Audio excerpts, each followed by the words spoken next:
Assalamualaikum warahmatullahi wabarakatuh. Kami dari kelompok 7 akan mempresentasikan persepsi sineas terhadap profesi auditor.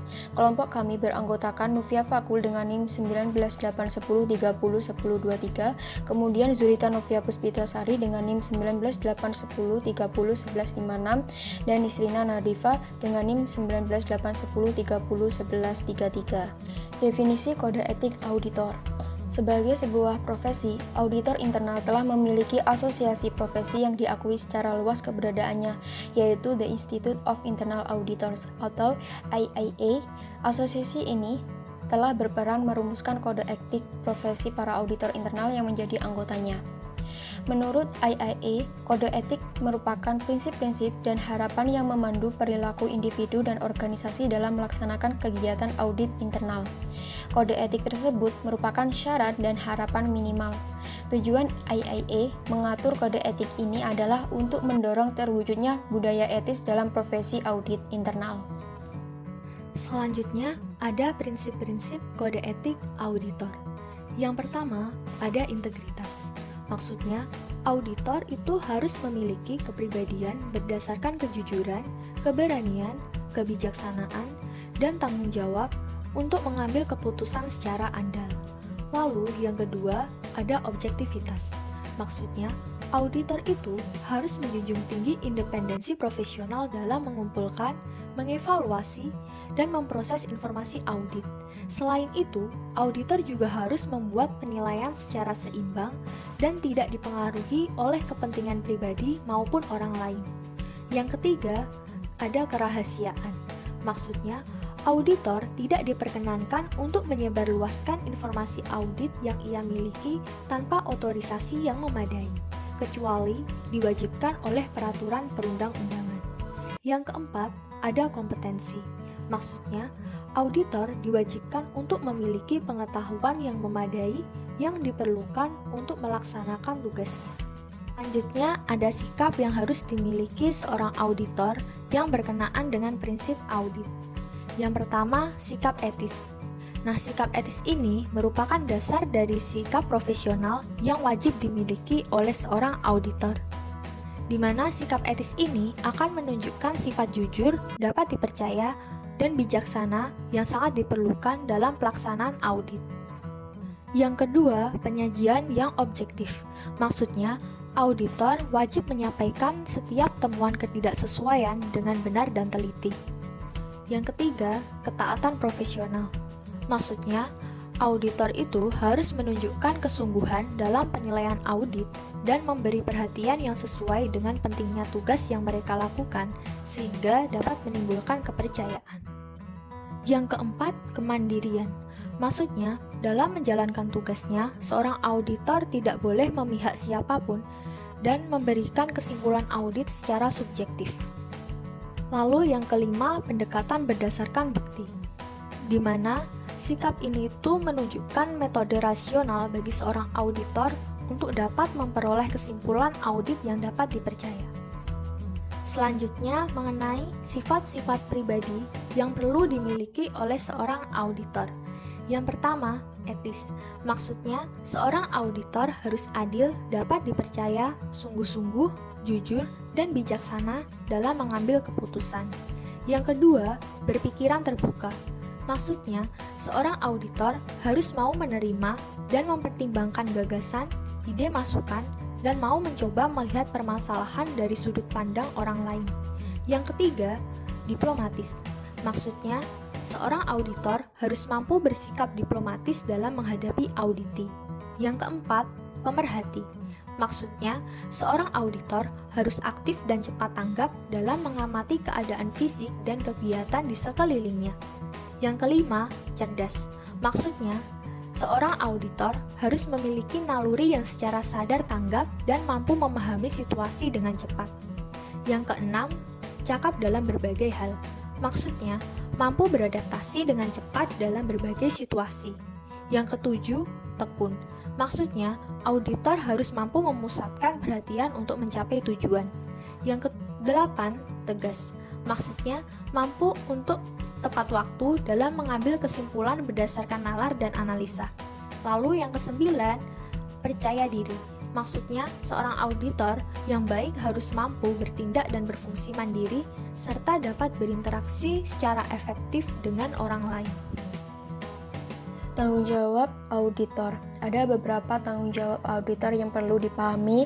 Yang pertama adalah independensi auditor, di mana auditor tidak dibenarkan memihak kepada kepentingan siapapun. Sikap mental independensi yang merupakan persyaratan wajib dalam pelaksanaan penugasan, meliputi independen dalam fakta dan dalam penampilan. Kemudian yang kedua, reasonable assurance, merupakan keyakinan memadai, di mana auditor bertanggung jawab untuk merencanakan dan melaksanakan audit guna memperoleh keyakinan memadai bahwa laporan keuangan terbebas dari salah saji material. Laporan auditor yang berisi tentang pendapat auditor atas laporan keuangan didasarkan pada konsep perolehan keyakinan memadai. Yang ketiga, tanggung jawab terhadap fraud dan illegal act. Nah, kecurangan atau fraud itu biasanya lebih sulit dideteksi oleh auditor dibandingkan dengan error, karena fraud seringkali mencakup unsur kolusi dan pemalsuan dokumen. Auditor terikat kepada kode etik untuk tidak mengungkapkan fraud kepada pihak entitas luar, kecuali untuk memenuhi peraturan diminta oleh pengadilan atau ditanyakan oleh suksesor auditor. Nah, illegal client acts merupakan tindakan melanggar hukum atau peraturan perundang-undangan Republik Indonesia. Di sini tanggung jawab auditor dalam mendeteksi illegal acts. Yang pertama, menentukan apakah suatu tindakan klien itu dipandang sebagai pelanggaran hukum. Biasanya hal tersebut berada di luar kompetensi profesional auditor. Nah, auditor harus mendeteksi dan melaporkan salah saji akibat tindakan melanggar hukum yang berdampak langsung dan material terhadap jumlah-jumlah dalam laporan keuangan. Independensi merupakan sikap mental yang bebas dari pengaruh, tidak dikendalikan oleh pihak lain, serta tidak bergantung pada orang lain. Nah, independensi juga berarti bahwa adanya kejujuran dalam diri auditor dalam mempertimbangkan fakta, serta adanya pertimbangan yang objektif atau tidak memihak dalam diri auditor dalam memuaskan dan menyatakan pendapatnya. Independensi auditor. Nah, independensi auditor ini terbagi menjadi 3 macam, yaitu independensi dalam fakta, independensi dalam penampilan, serta independensi dalam keahlian. Yang pertama adalah independensi dalam fakta. Artinya, auditor itu harus memiliki kejujuran yang tinggi, di mana hal ini berkaitan erat dengan prinsip objektivitas. Kemudian yang kedua adalah independensi dalam penampilan, di mana hal ini mengacu pada pandangan pihak lain terhadap diri auditor sehubungan dengan pelaksanaan audit. Kemudian yang ketiga adalah independensi dalam keahlian. Nah, independensi dalam sudut pandang keahlian ini berkaitan erat dengan kecakapan profesional dari audit. Faktor-faktor yang mempengaruhi independensi auditor. Nah, terdapat 8 faktor yang dapat mempengaruhi independensi dari seorang auditor. Di antaranya adalah yang pertama yaitu ukuran kantor akuntan publik. Nah, hal ini mengacu pada penggolongan besar atau kecilnya kantor akuntan berdasarkan atas afiliasi atau keanggotaan yang ikut bergabung. Kantor akuntan akan dikategorikan besar apabila kantor akuntan tersebut telah berafiliasi. Sedangkan apabila kantor akuntan tersebut tidak berafiliasi, maka kantor akuntan tersebut akan dianggap kantor akuntan yang kecil. Kemudian yang kedua adalah lamanya hubungan auditor dengan klien. Nah, dalam AIKPA telah diatur ketentuan terkait periode waktu perikatan antara auditor dengan klien, yaitu selama kurang lebih 5 tahun. Nah, masa perikatan yang lebih dari 5 tahun itu akan dianggap terlalu lama dan akan berpengaruh negatif terhadap independensi. Kemudian yang ketiga adalah faktor ikatan kepentingan keuangan dan hubungan usaha dengan klien. Artinya, akuntan dilarang untuk memiliki saham atau investasi langsung lainnya dari klien auditnya. Kemudian yang keempat adalah pemberian jasa non-audit. Nah, kantor akuntan publik selain memberikan jasa audit, itu juga memberikan jasa lain, misalnya jasa perpajakan, kemudian jasa konsultasi manajemen, serta jasa akuntansi dan pembukuan. Nah, pemberian jasa lain ini memungkinkan hilangnya independensi dari auditor, karena auditor akan cenderung memihak kepada kepentingan klien. Kemudian yang kelima adalah persaingan antar kantor akuntan publik. Nah, auditor itu dilarang untuk melakukan tindakan atau perbuatan maupun mengucapkan perkataan yang dapat mencemarkan profesi audit. Nah, adanya persaingan yang tidak sehat itu dapat meningkatkan resiko rusaknya independensi dari seorang akuntan.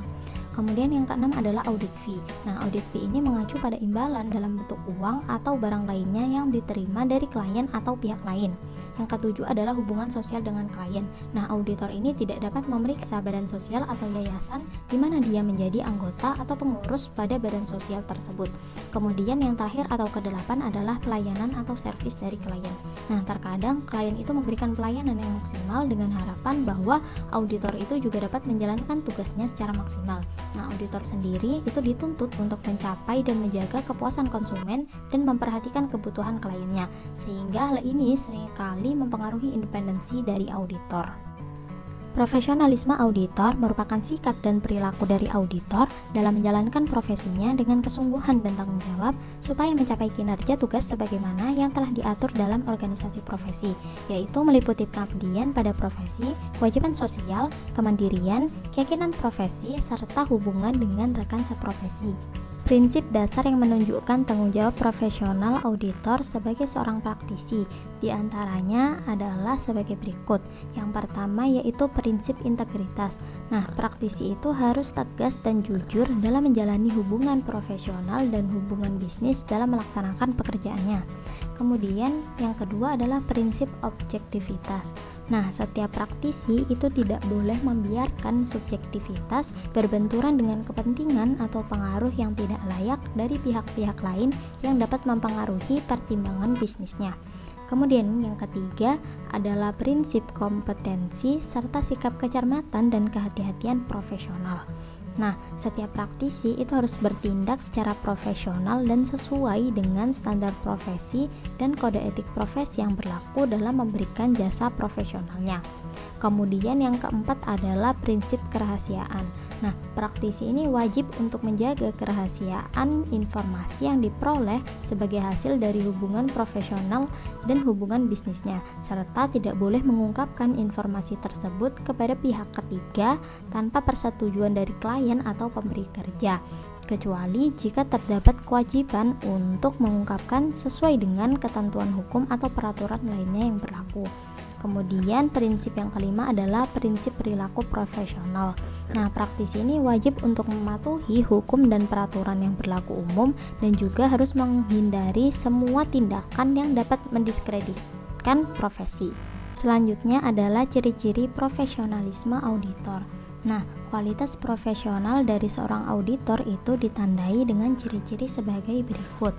Yang pertama yaitu keinginan untuk selalu menampilkan perilaku yang mendekati piawai ideal.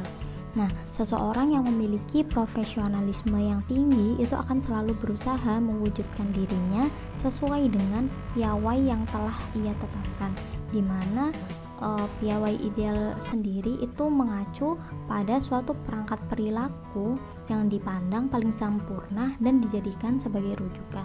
Kemudian yang kedua adalah meningkatkan dan memelihara image profession. Nah, profesionalisme yang tinggi itu ditunjukkan oleh besarnya keinginan untuk selalu meningkatkan dan memelihara image profession melalui perwujudan perilaku profesional. Nah, perwujudan yang dimaksud itu bisa dilakukan dengan berbagai cara. Di antaranya itu melalui penampilan, kemudian cara dia berbicara, kemudian penggunaan bahasa, dan lain-lain. Kemudian yang ketiga adalah keinginan untuk senantiasa mengejar kesempatan pengembangan profesional yang dapat meningkatkan dan memperbaiki kualitas pengetahuan dan keterampilan. Kemudian yang keempat adalah mengejar kualitas dan cita-cita dalam profesi. Nah, profesional itu ditandai dengan rasa bangga akan profesi yang diembannya. Dalam hal ini, itu akan muncul rasa percaya diri dari profesi tersebut. Selanjutnya yaitu kriteria seseorang dikatakan sebagai profesional. Nah, seorang dikatakan sebagai profesional itu apabila memenuhi ketiga kriteria berikut ini. Yang pertama yaitu mempunyai keahlian untuk melaksanakan tugas sesuai dengan bidangnya. Kemudian yang kedua adalah melaksanakan suatu tugas atau profesi dengan menetapkan standar baku di bidang profesi yang bersangkutan. Dan yang ketiga yaitu menjalankan tugas profesinya dengan mematuhi etika profesi yang telah ditetapkan. Selanjutnya yaitu 5 dimensi profesionalisme. Nah, dimensi profesionalisme yang pertama yaitu pengabdian pada profesi. Nah, pengabdian pada profesi itu dicerminkan dari dedikasi profesionalismenya dengan menggunakan pengetahuan serta kecakapan yang dia miliki. Kemudian yang kedua adalah kewajiban sosial.